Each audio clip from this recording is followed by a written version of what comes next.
Hello', এতিয়া মই ভাত খাব লৈছোঁ দুপৰীয়াৰ। সোনকালে খাইছোঁ, 12টা বাজিছে, কিন্তু যথেষ্ট ভোক লাগিছে। কিয় জানেনে? ৰাতিপুৱা আজি বহু দিনৰ ফাৰ্ষ্ট টাইম গাড়ী শিকিবলৈ গৈছিলোঁ। দাদা এজন আহিছিলে বৰবাৰীৰ পৰা, পৌডাৰ কাৰৰে হয়, তেওঁ গাড়ী শিকায়। তো তেওঁ আহিছে, মই 10 দিনৰ এটা মানে টাইম লৈছোঁ, 10 দিনত শিকিম বুলি তেখেতে কৈছোঁ। যিহেতু অলৰেডি মই আগতে বহুত বছৰ আগতে গাড়ী চলাইছিলোঁ, আৰু গাড়ীৰ বিষয়ে যথেষ্টখিনি জানো। কিন্তু নতুন গাড়ী যিহেতু আজিৰ পৰা মই সেইটো গাড়ী 5টাৰ পৰা 7টালৈকে গাড়ী চলালোঁ, শিকিলোঁ।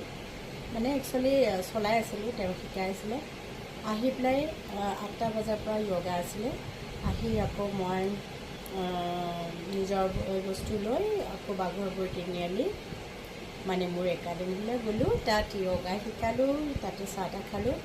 য়োগা কৰোৱাৰ পিছত প্ৰায় 1 ঘণ্টা 20 মিনিটমান পূৰা মোৰ যিটো এক্সট্ৰা ৰুম আছিলে, মানে ইয়াৰ লগত খোলা কানেক্ট কৰি দিয়া গৈছে, এইটো নতুনকৈ লোৱা আছিলে, সেইটো পূৰা চাফা কৰিলোঁ, মুচি কাচি লেট্ৰিন বাথৰুম চাফা কৰি যি বাচন বৰ্তন আছিলে সকলোখিনি ধুই থৈ আহিলোঁ।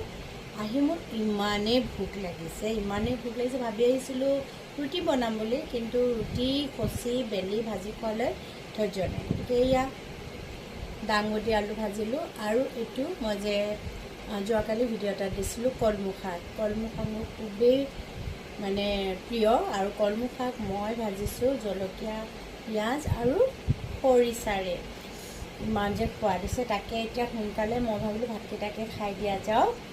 আজি ৰাতিপুৱা গা ধুয়ে গৈছোঁ, কিন্তু এতিয়া আৰু গা ধোৱা নাই। খাই মেলি যিখিনি কাম আছে ঘৰৰ, আজি শুকুৰবাৰ, মচি কাচি কাপোৰ কানি ধুই তাৰপিছত গা মূৰ তিয়াম, তাৰপিছত চাহ খাম। ভাবিলোঁ ভাতকেইটা খাই লওঁ। নাজানো ইমানকৈ ভোক হৈছে।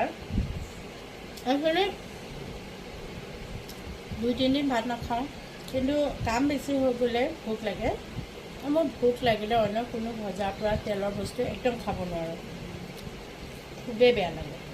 তেলৰ বস্তু একদম কম তেলৰ, পাৰিলে অলপ বইল টাইপৰ, তেনেকৈ সিজাই পেলাই বস্তুবোৰ খাই বেছি ভাল পাওঁ।